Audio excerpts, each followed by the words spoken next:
नमस्कार सभी को। एक सीरीज हमने स्टार्ट की है अभी, जिसमें हमें ग्रामर के 40 रूल्स कवर करने हैं।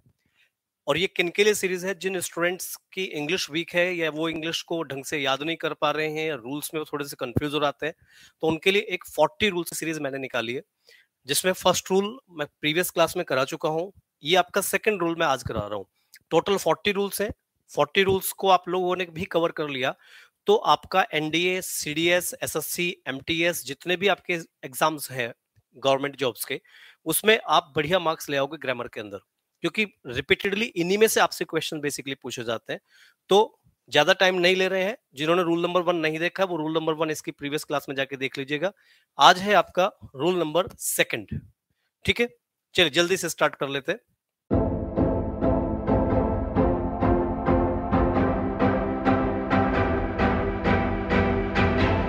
देखिए, अब क्या याद रखना है आपको, पिछला रूल जाके देखिए, रूल नंबर 1 जो भी है। अब आपको रूल नंबर 2 वहां से कवर अप करके चलना है। देखो, इंपॉर्टेंट पॉइंट है, बहुत ज्यादा आपके एग्जाम में पूछा जाता है, मोस्ट इंपॉर्टेंट ये एक कंसेप्ट है भी। इसमें क्या है कि आपके सेंटेंस में एक सब्जेक्ट होगा, सब्जेक्ट के साथ में कुछ वर्ड्स दिए होंगे, इन वर्ड्स को रटना पड़ेगा। मैं कह रहा हूं एक रट लो सीरीज है, इसको याद करके चलिए। आपको ये वर्ड्स याद करने हैं, हर हाल में रट लेना इन वर्ड्स को। इन वर्ड्स में कुछ वर्ब मिलेंगी, कुछ एडजेक्टिव मिलेंगे, कुछ फ्रेजल फ्रेजेस वर्ड मिलेंगे, फ्रेज मिलेंगी, आपको कोई फर्क नहीं पड़ता। आप ये अल्टीमेटली वर्ड्स याद रखिएगा। इनके बाद में क्या आता है? बेसिकली ऑब्जेक्ट आता है। और ऑब्जेक्ट क्या होता है? नाउन होता है या प्रोनाउन होता है। लेकिन एग्जामिनर यहाँ पे खेल खेलता है, वो यहाँ पे नाउन या प्रोनाउन नहीं लिखेगा, वो आपको वर्ब की फर्स्ट फॉर्म लिख के देगा, या वो क्या करके देगा, यहाँ पे कोई ना कोई प्रीपोजिशन लिख के आपको देगा। तो या तो प्रीपोजिशन लिखेगा या वो वर्ब की फर्स्ट फॉर्म लिखेगा। तो ना तो आपको फर्स्ट फॉर्म लिखनी है, ना ही आपको प्रीपोजिशन लिखनी है। ये ऐसे वर्ड्स हैं जिनके साथ डायरेक्ट आपके सेंटेंस में नाउन या प्रोनाउन आता है, ऑब्जेक्ट की तरह, ऑब्जेक्टिव केस की तरह। तो करना क्या है हम लोगों को, यहां ये याद करना है, ये वाले वर्ड्स याद कीजिए। इन वर्ड्स के साथ में डायरेक्ट क्या आना चाहिए? एक ऑब्जेक्ट आना चाहिए। ऑब्जेक्ट क्या होता है? या तो नाउन होता है या प्रोनाउन होता है। लेकिन एग्जामिनर क्या करेगा? वर्ब देगा। तो जैसे ही वो यहाँ पे वर्ब दे, तो आपको उस वर्ब में क्या बनाना है? आईएनजी। और ये आईएनजी क्या बन जाएगा? नाउन। डिटेल में नहीं जाना है, डिटेल के लिए आपको पूरा सिलेबस पढ़ना पड़ेगा कि ऐसा क्यों है, क्या सिस्टम है इसके पीछे। और अगर आपको सिस्टम डिटेल्स में चाहिए, इनके पूरी कैटेगरी चाहिए, तो आप मुझे मैसेज कर देना कमेंट बॉक्स में। तो कभी कभी एक आज सीरीज हम इस तरह की बना देंगे जिसमें रूल्स के बारे में पूरा फंडामेंटल चीजें हो। चलिए शुरू करते हैं। वर्ड्स कौन कौन से देखिए ध्यान से। डिटेस्ट, इसका मतलब होता है घृणा, ये नफरत होती है किसी से। माइंड होता है किसी बात को सोच लेना या किसी बात को ज्यादा ध्यान देना या दिल पे लेने की सेंस आप इसे कह सकते हैं। ये माइंड होता है। जब कोई बात आप माइंड करते हैं किसी की, यानी कि उस बात को ज्यादा सोचते हैं या दिल पे उस बात को ले जाते हैं। हेट आप जानते हैं नफरत होती है, डिसलाइक भी हेट होता है। लव आपको पता ही है, लाइक आपको पता होता है। अवॉइड होता है जब हम चीजों को इग्नोर करते हैं, एक टाइप से उससे बचते हैं या उस चीज से दूरी बना के रखते हैं, वो अवॉइड होता है। रेसिस्ट का मतलब भी किसी चीज से बचना होता है। ये किसी चीज से रोकना या बचने की सेंस होती है। बचना है, रोकना है या कंट्रोल करना है, वो रेसिस्ट होता है। रिजेंट का मतलब भी किसी चीज से रोकना होता है। एक बार मीनिंग बताऊंगा, आप याद कर लेना इसको। एंजॉय आपको पता, आनंद लेना। पोस्टपोन डिले करना। डेफर भी पोस्टपोन करना ही होता है, इसका मतलब सेम होता है। आप डेफर बोल दीजिए, पोस्टपोन बोल दीजिए। प्रीफर प्राथमिकता है। कंसीडर किसी चीज पे जब आप ज्यादा ध्यान देते हैं, किसी चीज को ज्यादा समझने की कोशिश करते हैं या उस पर अपना दिमाग लगाते हैं, वो कंसीडर होता है। फिनिश, स्टॉप, स्टार्ट, ये कॉमन वर्ड है, जानते हैं। बिगिन आप जानते हैं, शुरू करने की सेंस है। पार्डन, क्षमा, माफी की सेंस होती है। एक्सक्यूज, क्षमा करना, माफ करना। फॉरगिव, तीनों वर्ड सेम मीनिंग देते हैं। कांट हेल्प, कांट हेल्प का मतलब होता है जिस चीज के बिना आपका काम नहीं चल सकता। अगर किसी चीज के बिना आप नहीं रह सकते, उसके लिए आप वर्ड यूज करते हैं कांट हेल्प। डिस्कशन बाद में लंबा करेंगे इसमें। कांट बियर, जिसे आप बर्दाश्त नहीं कर सकते। एक ऐसी चीज जिसे आप बर्दाश्त नहीं कर सकते उसे बोलते हैं can't beer. Can't stand, can't tolerate, तीनों वर्ड का सेम मीनिंग होता है, बर्दाश्त नहीं कर सकता। जैसे आपका सिलेक्शन नहीं हुआ तो ये बात आपके पेरेंट्स बर्दाश्त ही नहीं कर सकते। They can't tolerate your ignorance, आप जो पढ़ते नहीं, लापरवाही करते हैं, तो आपके पेरेंट्स इस बात को टॉलरेट ही नहीं कर सकते हैं। इट इज गुड, जो बेहतर है। इट इज नो यूज, जो बेकार है। पर्पज, प्रपोज, प्रपोज होता है किसी से प्रस्ताव रखना। मिस होता है किसी चीज की कमी खलना। अगर किसी चीज की आपको कमी खलती है उसे मिस बोलते हैं।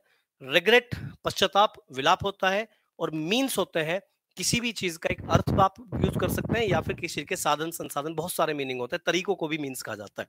लेकिन पॉइंट क्या है, हमें इनके मीनिंग पे फोकस नहीं करना, हमें क्या करना है, ये वर्ड्स टेक्निकली याद करने हैं। इनके बाद में आपको या तो नाउन मिलेगा, अगर वर्ब है तो आपको आईएनजी मिलनी है। ध्यान क्या रखना है, भूल कर भी इनके साथ प्रीपोजिशन का इस्तेमाल नहीं करना है।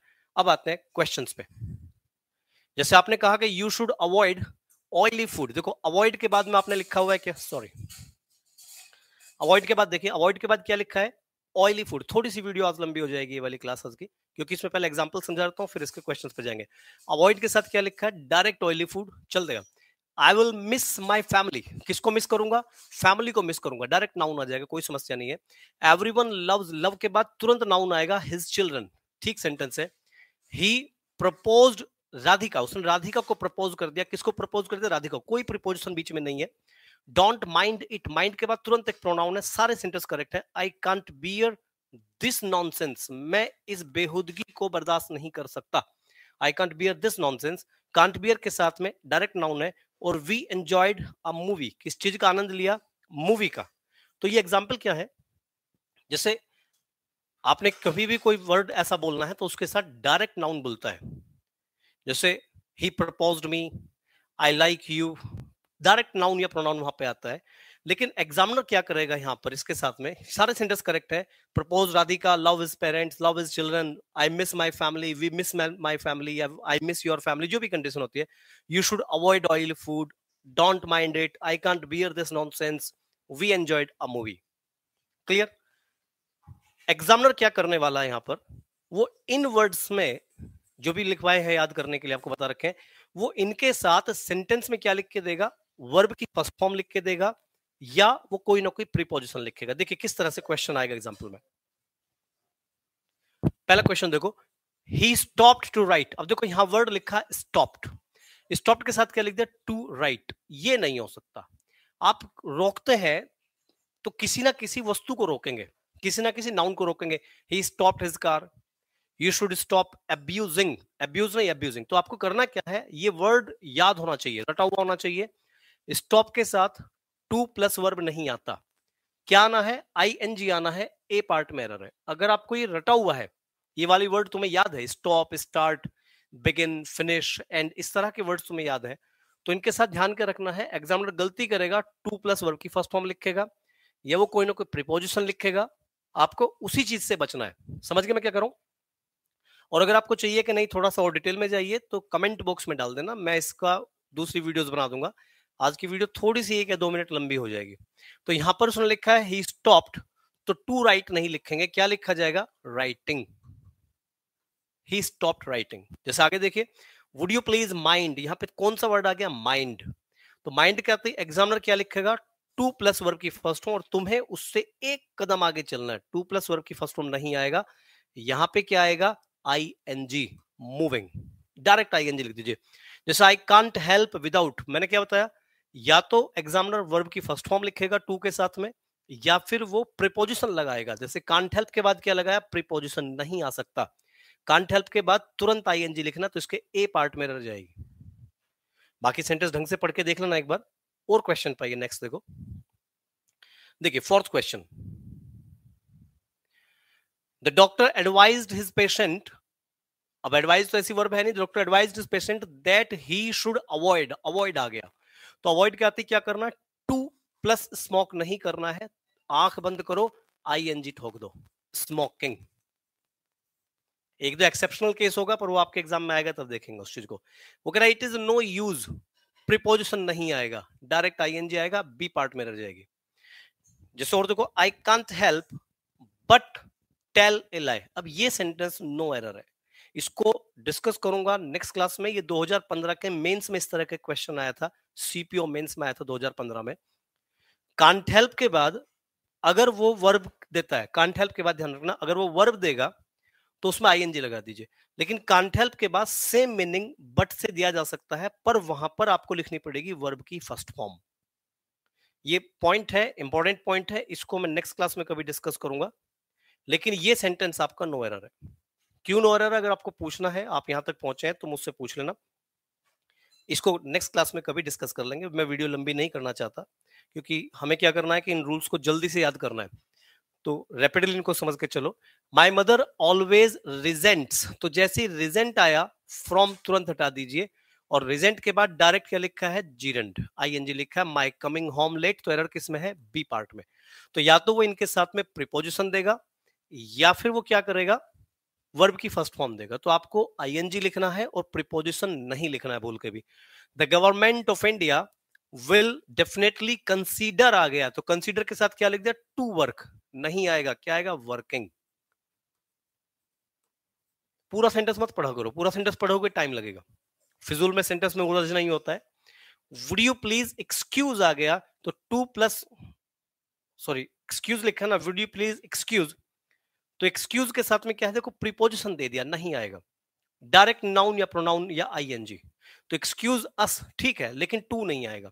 तो या तो वो वर्ब लिखेगा, वर्ब तो लिखा नहीं है उसने यहाँ पे, वर्ब लिखेगा तो आपको आईएनजी लिखना है, या फिर वो क्या करेगा, प्रीपोजिशन देगा। ये दो उसकी गलतियां रहती हैं इन सेंटेंसेस में। तो आपको अल्टीमेटली क्या करना है, बस ये वर्ड्स याद कर लीजिए। 10-12 मिनट की क्लास है ये वाली, इसको याद कर लीजिएगा। इसके बाद रूल थर्ड नेक्स्ट क्लास में कल ही जल्दी करेंगे। शेखर नेवर फॉरगिव्स आ गया, तो देखो टू तो आना ही नहीं है, तो फॉरगिव्स हिज ओपोनेंट्स आ गया, ओपोनेंट्स नाउन है, चल जाएगा। बी पार्ट में एरर है, प्रीपोजिशन नहीं आएगी। तो वापस मैं इस चीज को समझा रहा हूं, क्या पॉइंट है वाला, ध्यान से देख लीजिएगा इसमें। यानी कि क्या है, ये वाले वर्ड्स आप याद कर लीजिए, ये वर्ड्स आप इन वर्ड्स को टेक्निकली याद कर लीजिए, रट लीजिए जितना रट सकते हो। इनके साथ में एग्जामिनर दो ही गलती करेगा, या तो इनके बाद वो कोई प्रीपोजिशन लिखेगा, आपको तुरंत काटनी है, या वो कहीं ना कहीं वर्ब की फर्स्ट फॉर्म लिखेगा और आपको क्या करना है, उसमें फर्स्ट फॉर्म है वो भी काट देनी है। ना प्रीपोजिशन ना फर्स्ट फॉर्म, क्या लिखे, या तो आईएनजी या नाउन या प्रोनाउन का ऑब्जेक्टिव केस। क्लियर? ये पॉइंट कहां मिलेगा, जीरेंट का चैप्टर पढ़ के देखिए, आपकी बुक में कहीं जीरेंट हो या आपके टीचर्स ने या मैंने कहीं पढ़ाया हो, तो जीरेंट वाला चैप्टर उठाइए, वहां पे आपको ये रूल मिल जाएगा। और नहीं मिल रहा है तो जीरेंट वीरेंट को मारो गोली, वर्ड्स याद कीजिए और कर लीजिए। अब मिलेंगे नेक्स्ट रूल में, थर्ड रूल के साथ में, जो भी एक इंपॉर्टेंट रूल होगा।